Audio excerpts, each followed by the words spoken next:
ആൻഡമാനിൽ ചെന്നിട്ട് ഞാൻ നാലാമതായിട്ട് പരിചയപ്പെടുന്ന ഒരു മലയാളിയാണ് നമ്മുടെ ശ്രീത. എൻ്റെ നല്ല അടിപൊളി ഒരു ഫ്രണ്ടാണ്. അപ്പോൾ ആള് നമ്മൾ ഇപ്പോൾ കുഞ്ഞാവെ ആയതിനു ശേഷം ഞാൻ ആളെ കണ്ടിട്ടില്ല കേട്ടോ. അപ്പോൾ ആള് ഇപ്പോൾ മുംബൈയിൽ സെറ്റിൽഡാണ്. അപ്പോൾ ചെറിയൊരു ഫാമിലിയൊക്കെ ബിൽഡ് ചെയ്ത് വരുന്നതേ ഉള്ളൂ, അവിടെ ക്വാർട്ടറൊക്കെ കെട്ടി അങ്ങനെ. അപ്പോൾ ആൾ എന്നോട് ചോദിച്ചു, എടോ നാട്ടിൽ പോകുമ്പോൾ എനിക്ക് ഇങ്ങനെ ഒരു വിളക്ക് വാങ്ങി അയച്ചു തരുമോ എന്ന് ചോദിച്ചപ്പം ഞാൻ പൂർവാധികം സന്തോഷത്തോടു കൂടി സമ്മതിച്ച് അങ്ങനെ നമ്മൾ മാന്നാത്ത് പോയപ്പം വിളക്ക് സെലക്ട് ചെയ്തു. ആൾ തന്നെയാണ് വിളക്കൊക്കെ സെലക്ട് ചെയ്തത്. ഞാൻ എല്ലാ വിളക്കും അവിടെ ഉള്ളത് കാണിച്ചു കൊടുത്തിട്ട് അങ്ങനെ സെലക്ട് ചെയ്തതാണ് കേട്ടോ. അപ്പോൾ അതിൻ്റെ കൂടെ ആൾ ഭയങ്കര വലിയൊരു ഗുരുവായൂരപ്പൻ ഡിവോട്ടിയാണ്. അപ്പം ഗുരുവായൂരപ്പൻ്റെ ഒരു ഫോട്ടോയും കൃഷ്ണൻ്റെ ഒരു ഫോട്ടോയും ഒക്കെ നോക്കാവോ എന്ന് ചോദിച്ചപ്പം എനിക്ക് ഈ ഫോട്ടോസൊക്കെ കിട്ടാവുന്നതിൽ വെച്ച് ഏറ്റവും വലിയൊരു സ്ഥലത്തേക്ക് ഞാൻ പോയിട്ട്, അതായത് ചെങ്ങന്നമ്പലത്തിലേക്ക് പോയിട്ട് അവിടെയുള്ള ഫോട്ടോസ് എല്ലാ ആൾക്ക് ഇതുപോലെ കാണിച്ചു കൊടുത്തിട്ട് ആൾ തന്നെ സെലക്ട് ചെയ്തു കേട്ടോ.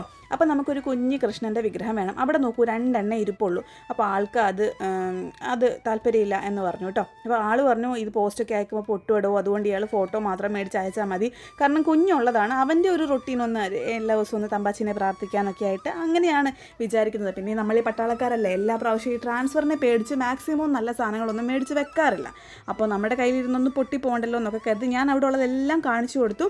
ആൾ പറഞ്ഞത് ഞാനിങ്ങനെ എടുത്തു വെച്ചു കേട്ടോ. അപ്പോൾ എനിക്ക് നല്ല ആയിട്ടറിയാം ആൾക്ക് ഒരു കൃഷ്ണൻ്റെ വിഗ്രഹം വേണം, കാരണം കണി കാണാനും കണി വെക്കാനും ഒക്കെ വേണം എന്നൊരാഗ്രഹം മനസ്സിലുള്ളതായിട്ട് എനിക്കറിയാം.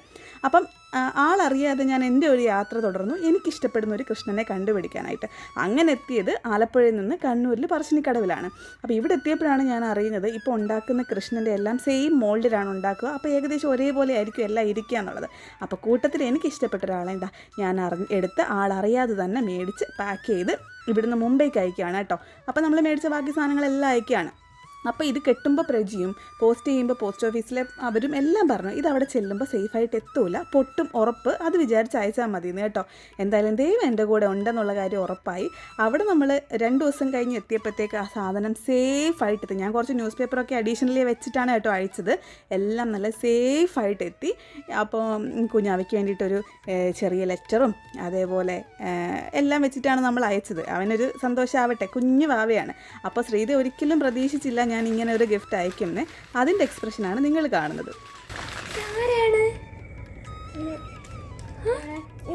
സ്വാമി തൊഴുത് കാണിച്ചു കൊടുക്കോ. സ്വാമി, അയ്യോ സ്വാമി തൊട്ടോ. ഇതാരാണ്? ഉമ്മ. ഓക്കെ. ഇതാരാണ്? സ്വാമി. ആൾക്ക് നല്ല സന്തോഷമായിന്ന് എനിക്ക് ഉറപ്പായി. അടുത്ത ദിവസം അവർ വിളക്കൊക്കെ വെച്ച് പ്രാർത്ഥിക്കുമ്പോഴത്തേക്ക് എനിക്ക് ഫോട്ടോയും വീഡിയോസൊക്കെ അയച്ചു തന്നു കേട്ടോ. അത് ഞാനിങ്ങനെ സൂക്ഷിച്ച് വെച്ചിരിക്കുകയായിരുന്നു, കറക്റ്റ് സമയത്തിനെടുത്ത് പോസ്റ്റ് ചെയ്യാൻ വേണ്ടിയിട്ട്. അപ്പോൾ ഇന്നലത്തെ നമ്മുടെ ലോങ് വീഡിയോയുടെ ബാക്കിയായിട്ടാണ് ഇതും വരുന്നത്. അപ്പോൾ ആ വീഡിയോ കാണാത്തൊരു പോയി കാണുക കേട്ടോ. ടാറ്റാ.